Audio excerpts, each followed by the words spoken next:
बिल्कुल हमारे normal screen के ऊपर एंड आप सभी लोगों को बताया कल से वापस मार्केट नॉर्मली स्टार्ट होने यहाँ पे जा रहा है। कोई बड़ी बात नहीं भाई, हर सैटरडे संडे मतलब हर हफ्ते तो आ ही जाता है, बट फिर भी इस वीडियो का उद्देश्य क्या है, यस कल जब बाजार खुलेगा तो आपको पता ही है सैटरडे संडे कुछ खबरें आती है। इनफैक्ट फ्राइडे के दिन 3:30 बजे तक ही मार्केट रहता है, उसके बाद भी बहुत सारे अपडेट्स आते हैं। सो कौन कौन सी कंपनीज ऐसी है जिनके ऊपर कल सबसे ज्यादा इंपैक्ट हम लोग को देखने को मिलेगा, सो उन्हीं कंपनीज के बारे में हम लोग बातचीत करने की कोशिश करने वाले हैं। ऑब्वियसली पूरा वीडियो एजुकेशनल इन्फॉर्मेशन के हिसाब से होता है, तो चलो स्टार्ट करते हैं। सबसे पहले तो भाई बाजार के ऊपर ही फोकस रहेगा, क्योंकि इतना कुछ यहाँ पे हो चुका है ग्लोबल मार्केट में, और हमारा जो चीजें चल रहा था आपको पता ही है, इंटरनल जो मैटर चल रहा था इलेक्शन से रिलेटेड सारी चीजें कंप्लीट यहाँ पे हो चुकी है। सो इस पॉइंट को लेकर अगला हफ्ता देखना काफी इंटरेस्टिंग रहेगा, खास करके कल के दिन के भी अगर हम लोग बात कर ले तो मार्केट कैसे रिएक्ट करता है ये देखना एक इंटरेस्टिंग पार्ट जरूर रहने वाला है। देन अगर हम लोग बात करें कल बाजार खुलेगा उसके पहले दो बहुत बड़े डेवलपमेंट्स यहाँ पे आ चुके हैं, ठीक है। उनमें से पहला अगर हम लोग यहाँ पे बात कर ले तो जापान वर्सेस चाइना, यस उसको कॉन्फ्लिक्ट यहाँ पे छिड़ चुका है। काफी लोग कह रहे हैं जापान वर्सेस चाइना वॉर यहाँ पे हो जाएगी। वॉर तो भाई बहुत ही मतलब आप कह सकते हो कि एंड आखिरी वाला पॉइंट होता है, but yes Japan and China के बीच में तनातनी काफी यहाँ पे बढ़ चुकी है। सो किस पॉइंट को लेकर, ताइवान को लेकर। यस जापान ने यहाँ पे क्या किया आप सभी लोगों को पता है, ताइवान का हमेशा सपोर्ट यहाँ पे किया है, एंड अब तो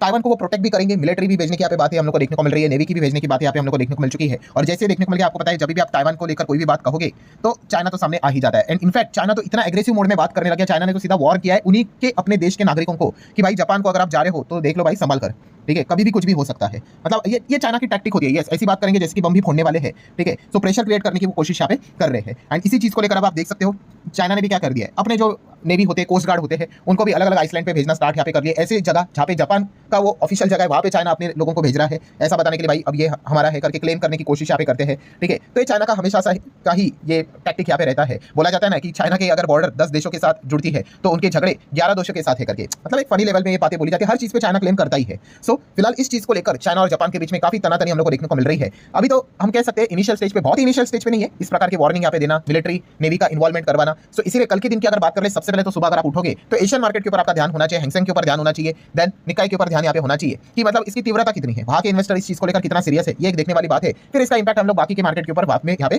कह सकते हैं। सो जरूर ये एक one of the most important point हम लोग को देखने को यहाँ पे मिल चुका है, ठीक है। एक नया टॉपिक यहाँ पे छिड़ चुका है। अब ये टॉपिक यहाँ से क्या और एस्केलेट होगा या फिर एक जस्ट नॉर्मल सी चीज यहाँ पे देखने को मिलेगी, ये एक देखना इंटरेस्टिंग फैक्टर यहाँ पे रहने वाला है। एंड फिलहाल होता क्या है दोस्तों, फिलहाल तो ट्रम्प है अमेरिका में, एंड ट्रम्प तो ताइवान को ओपनली सपोर्ट करते हैं, आप सभी लोगों को यहाँ पे पता ही है। तो इस चीज को लेकर यहाँ पे हम कह सकते हैं कि थोड़ा सा चाइना के ऊपर प्रेशर भी क्रिएट करने की कोशिश यहाँ पे की जा सकती है। नेक्स्ट अगर बात करें दोस्तों तो इंडिया एंड अमेरिका का ट्रेड डील का सपना अभी भी हम लोग यहाँ पे देख रहे हैं, खबरें यहाँ पे आती रहती है। और अभी भी अगर हम लोग यहाँ पे देखें दोस्तों, एक और खबर हम लोग को देखने को यहाँ पे मिल रही है कि इंडिया एंड अमेरिका के बीच में ट्रेड डील जल्द से जल्द एकदम फाइनल स्टेज पे देखने को मिल रही है, एंड टैरिफ यहाँ पे हम लोग को कट होते हुए देखने को मिल सकता है। ये कब हो सकती है, बताया जा रहा है कि नवंबर मंथ में ही इंडिया अमेरिका की डील हम लोग को देखने को यहाँ पे मिल सकती है। पर जैसे मैंने आपको कहा कि ये डील फोकट में तो नहीं होगी, कुछ ना कुछ तो कीमत चुकानी पड़ेगी। तो इसके पहले भी रिपोर्ट के जरिए जो खबर आई थी वही खबर वापस रिपीट हो रही है कि अगर ये ट्रेड डील होती है तो अमेरिका की काफी कुछ डिमांड है, जैसे कि रशिया के साथ बिजनेस मत करो, ऑयल मत खरीदो क्योंकि यूक्रेन का युद्ध रुकवाना है। देन उन्हें और भी कुछ डिमांड रखे थे, जैसे कि एग्रीकल्चर सेक्टर में आना है, डेयरी सेक्टर में आना है, डिफेंस सेक्टर में आना है, बहुत सारे डिमांड्स थे। सो फिलहाल रिपोर्ट के जरिए ऐसी बातें बोली जा रही है कि इंडिया शायद से अमेरिका से रिलेटेड जो उनके सोयाबीन है उसके इंपोर्ट को अलाउ कर दे, कॉर्न को अलाउ कर दे,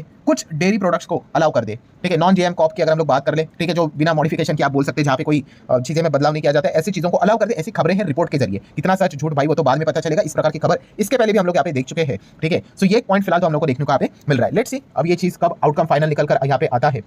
जैसे मैं बार बार बता चुका हूँ, दिसंबर के पहले हफ्ते सुप्रीम कोर्ट की सुनवाई भी हम लोग को देखने को मिलने वाली है। नो डाउट वो भी सुप्रीम कोर्ट से रिलेटेड जो खबर रहेगी वो फाइनल होगी या फिर और कोई तारीख मिलेगी, वो एक देखना बात की बात होगी। बट फिलहाल जो रिसेंट डेवलपमेंट्स हम लोग को देखने को मिल रहे हैं, ये खबरें देखने को मिल रही है। सो कल बाजार खुलेगा तो इन दोनों खबरों का भी इंपैक्ट अच्छी तरीके से हम लोग को मार्केट में फैक्टर इन होते हुए देखने को मिल जाएगा। देन नेक्स्ट अगर बात करें दोस्तों तो मुथूट फाइनेंस, आपको याद है फ्राइडे के दिन पूरा मार्केट का फोकस था बिहार इलेक्शन के और मुथूट फाइनेंस ने धमाका कर दिया क्योंकि इनके नंबर काफी पावरफुल हम लोग को देखने को मिल गए। Q1 जबरदस्त, Q2 जबरदस्त, ठीक है। गाइडेंस भी कंपनी ने काफी शानदार दिया। तो लेट्स सी क्या ये तेजी क्या कल भी कंटिन्यू रहेगी या फिर प्रॉफिट बुकिंग आएगी, ये एक देखना इंटरेस्टिंग पार्ट जरूर रहेगा। आगे बढ़ने सो ठीक है दोस्तों, आगे बढ़ लेते हैं। यहाँ पे रिलायंस इंडस्ट्री के ऊपर फोकस रहेगा। आपको पता है रिलायंस ने भी ऐलान कर दिया कि गूगल के बाद 1 गीगावाट का डेटा सेंटर वो ओपन करेंगे। कहाँ पे, एपी में, आंध्र प्रदेश में। आंध्र प्रदेश में तो बैक टू बैक हम लोग को कमाल की खबरें देखने को यहाँ पे मिल रही है, बहुत जबरदस्त जॉब क्रिएशन वहाँ पे होते हुए देखने को मिलने वाला है। नेक्स्ट बात करें तो टाटा मोटर, कौन सा वाला, पैसेंजर व्हीकल, Q2 के नंबर्स हम लोग को देखने को मिल चुके हैं, ठीक है। नंबर तो हम लोगों ने देख लिया, वन टाइम हम लोग को एक गेन का एडजस्टमेंट देखने को मिल रहा है, तो इसलिए वो प्रॉफिट हम लोग को मल्टीफोल्ड बढ़ते हुए देखने को मिल रहा है। बट एक्चुअल में कंपनी का रेवेन्यू गिरा है, बिना एडजस्टमेंट का जो प्रॉफिट हम कहते हैं वो बिना एडजस्टमेंट का प्रॉफिट है ही नहीं, लॉस ही हम लोग को देखने को मिल रहा है। तो इन सभी चीजों को लेकर market Tata motor passenger vehicle इस कंपनी में कैसे रिएक्शन दिखाता है, ये एक देखना इंटरेस्टिंग फैक्टर यहाँ पे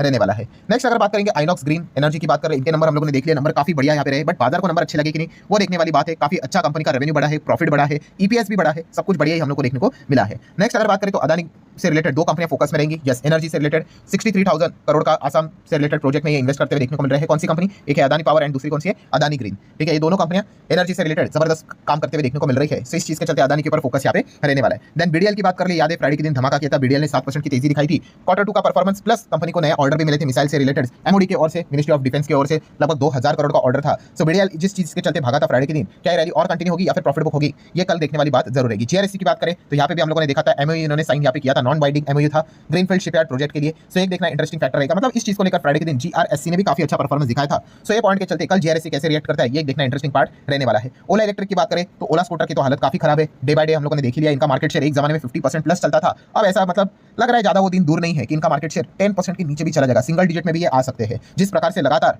इनका मार्केट शेयर यहाँ पे गिरा है उस हिसाब से। बट अब ओला इलेक्ट्रिक क्या कर रहा है, यस अब इलेक्ट्रिक व्हीकल कार सेगमेंट में भी एंटर करते हुए देखने को यहाँ पे मिल रहा है। इस चीज को लेकर उन्होंने ऑलरेडी पेटेंट भी फाइल किया है। जो नई गाड़ी का जो डिजाइन था वो भी मैंने आप लोगों के सामने यहाँ पे रखा है। लेट्स सी अब टू व्हीलर बाइक से नहीं तो क्या गाड़ी से इनको सक्सेस मिलेगी, ये देखने वाली बात है। बट हाल ही में फिलहाल ये तो इनिशियल स्टेज है, अभी तो सिर्फ पेटेंट फाइल हो रहा है, उसके बाद वो गाड़ी बनेगी, डिजाइन बहुत साल यहाँ पे लगने वाले हैं। टीसीएस के ऊपर भी फोकस रहेगा, टीसीएस की हालत गंभीर देखने को मिल रही है। गंभीर in sense of what, valuation premium ये लूज कर चुके, पी रेशो कभी भी इनका इन्फोसिस एंड एचसीएल टेक से नीचे नहीं आया था, मतलब 14 साल का रिकॉर्ड था। 2011 से के बाद आज तक टीसीएस हमेशा प्रीमियम वैल्यूएशन के ऊपर चलता था, ठीक है, क्योंकि बढ़िया परफॉर्मेंस। बट फिलहाल हम कह सकते हैं लगातार टीसीएस अब नीचे जाते हुए देखने को मिल रहा है। तो ये देखना इंटरेस्टिंग पार्ट रहेगा कि ऑलरेडी टीसीएस 30-35% नीचे रफली, सो और कितना डैमेज यहाँ पे हो सकता है। देन इंडिया एंड अमेरिका की अगर बात कर ले दोस्तों, तो इंडिया अमेरिका के रिलेशन क्या बहुत खराब थे? नहीं, इतने बिल्कुल भी नहीं। बट एक व्यक्ति ने क्या कर दिया, पूरा रायता फैला के रखा हुआ है। बट फिर भी अमेरिका के जो बिजनेसमैन है, वहाँ के जो सीईओ है, तो उन्होंने क्लियर कट बताया भाई कि हम कोई इंडिया के खिलाफ नहीं है, ना तो इंडिया के अगेंस्ट बेट यहाँ पे करते हैं। फिलहाल जो पॉलिसी यहाँ पे चल रही है वो शॉर्ट टर्म है, मतलब वो यही बताने की कोशिश कर रहे थे जो भी चल रहा है भाई वो ट्रम्प के हिसाब से ट्रम्प जाएंगे तो सारी चीजें नॉर्मलाइज यहाँ पे हो जाएगी। सो एक अच्छा पॉइंट हम लोग को जरूर इंडिया को लेकर देखने को मिल रहा है। हेक्सवेल टेक की अगर बात करेंगे दोस्तों, तो यस आप सभी लोगों को पता है कंपनी ने नए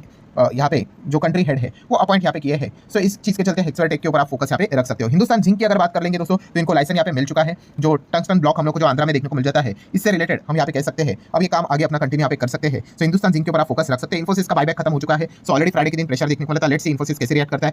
अनिल अंबानी की बात करें, सिचुएशन काफी इनके लिए खराब देखने को मिला। ईडी ने समन भेजा था, नहीं गए थे, वापस समन भेज चुके हैं। लेट्स सी आगे एक्जैक्टली क्या होता है। कोटक बैंक आपको बताइए लगभग हम कह सकते हैं 15 साल के बाद स्प्लिट कंसीडर करने जा रहे हैं, मिलेगा कि नहीं मिलेगा इसी हफ्ते पता यहाँ पे चल जाएगा। सो कोटक के ऊपर भी आप ध्यान रख सकते हो। सो ठीक है दोस्तों, जितने इंपॉर्टेंट पॉइंट्स सारे कवर कर ले, वीडियो लगा होगा चाहो तो लाइक एंड शेयर कर सकते हो।